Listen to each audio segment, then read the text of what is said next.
என்னை எனக்கு காட்டி என் நிலைமையை மாற்றி, என்னை எனக்கு காட்டி என் நிலைமையை மாற்றி, பொன்னுலகத்தை காட்டி போகும் வழி சொல்வாயே, பொன்னுலகத்தை காட்டி போகும் வழி சொல்வாயே. வேத புத்தகமே வேத புத்தகமே வேத புத்தகமே விலை பெற்ற செல்வோ நீயே.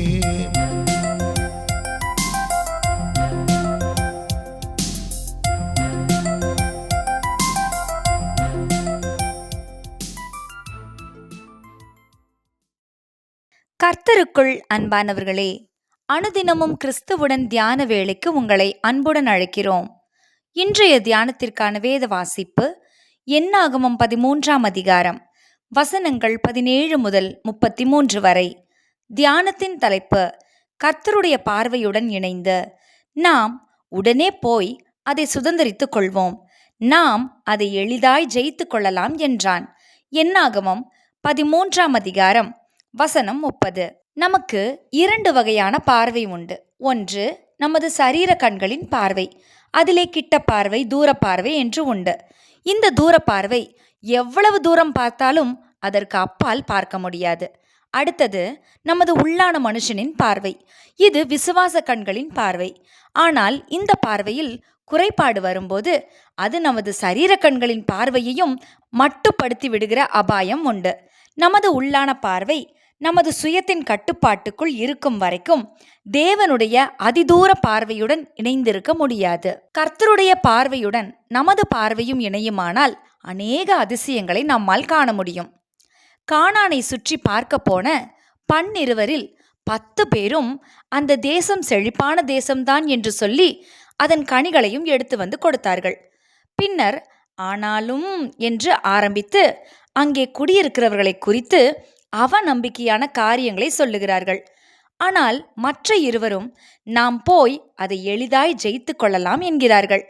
12 ஒன்றாகத்தான் போனார்கள், ஒரே விஷயத்தையே பார்த்தார்கள். ஆனால் அந்த 2 பார்வையும் சரீர கண்களின் பார்வைக்கு அப்பாலும் பார்த்தது. அதனால் அங்கே வசித்தவர்களின் தோற்றம் இவர்களை எதுவும் செய்யவில்லை. ஆனால் அந்த 10 பேரும் சொன்ன அறிக்கை மிகவும் வினோதமானது. அங்கே ராட்சத பிறவிகளையும் பார்த்ததாக சொல்லிவிட்டு, நாங்கள் எங்கள் பார்வைக்கு வெட்டுக்கிளிகளைப் போல இருந்தோம், அவர்கள் பார்வைக்கும் அப்படியே இருந்தோம் என்கிறார்கள். இது வேடிக்கையாக இல்லையா?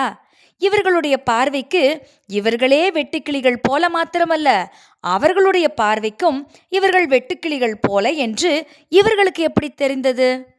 இதுதான் நாமும் செய்கின்ற தவறு. கர்த்தருடைய பார்வையில் கானானில் வாழ்ந்தவர்கள் ஒன்றுமே இல்லை.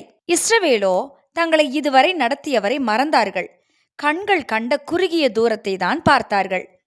அந்த 2 தவிர 10 பேரின் விசுவாச கண்களும் குருடாய் போயிருந்தது.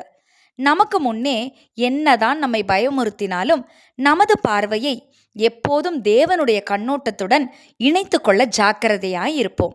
அதாவது அவருடைய வார்த்தையே நமது விசுவாச கண்கள் காண்கின்ற தூரம். அந்த பார்வையை இழந்துவிடாதிருப்போமாக. ஜெபம் செய்வோமா? அன்பின் தகப்பனே, எங்களது பார்வை தேவனுடைய கண்ணோட்டத்தோடு இணைந்திருக்கவும் தேவனுடைய அதிசயங்களை கண்டு துதிக்கவும் உமது அருள் தாரும். ஆமேன்.